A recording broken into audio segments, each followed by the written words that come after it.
I play the character of Justine. She's the only woman in this sort of landscape of weird male characters. I'd say she's the most mysterious out of all of them. I think the best part about her, though, is how little you really know. I mean, I think she plays everything pretty close to her chest and is trying as best she can without fully being a man to live in this man's world with a certain sort of gravitas, so that she doesn't get sort of stepped all over in the process. I met with Ben. We started talking about film, and we have very similar ideas when it comes to what makes a film interesting, what art is, and where it comes from, like what this film means to him as well, which is also slightly different from what I think. But it's such a cool movie to be part of that is beyond what's on the surface. Well, the first time I read it, I was really confused by it. There's so many characters, and it's all in this enclosed warehouse. And then once I started reading it a couple of times, to me, it read less like your typical sort of a bunch of people with guns shooting each other, but there was a whole other allegory at play. The main one at first that I recognized was it maybe being, like each character being all the different voices in our head, all battling it out for control over the mind or over the warehouse. And once I started thinking about it that way, it just opened up to me in a way that felt really interesting. Oh gosh, I feel like I'm the only one though who doesn't relate to their weapon in the same way as everybody else. I don't even know what kind of weapon it is. It looks like a smallish, I don't know. The second I had it out, every guy was like, oh, let me take a look at that. You know, opening it, shooting it. I was like, I barely know how to hold it. I feel so stupid. Because we're here, we've sort of camped out and made it our own. So we have our little village of our trailers.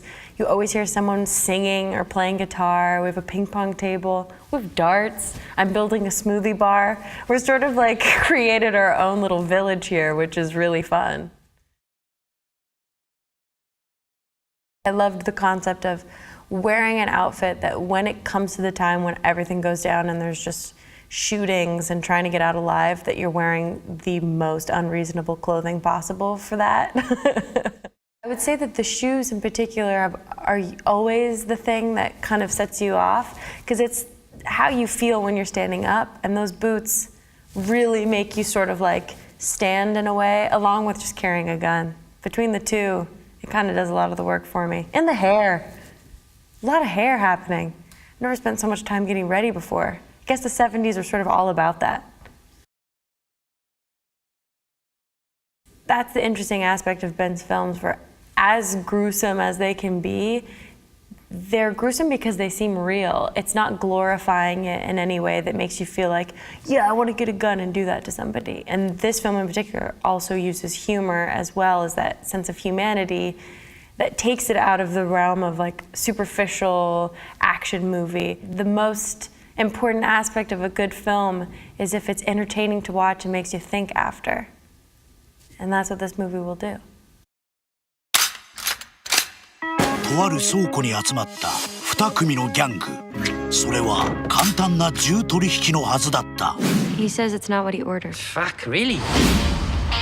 小さな誤解が Fucking hands off me. 大きな火種を生み、 You want the weapons or you don't want the weapons? そこにトランクいっぱいの札束と大量の銃があったもんだから、事態は急展開。 Fucking dead man, Berlin!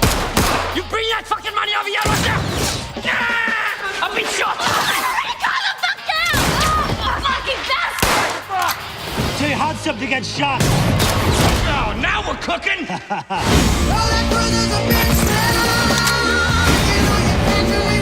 forgot whose side am I? Fucking breathing here! What are you looking at? 何でもありの無法地帯の中でクセ者たちが大発見。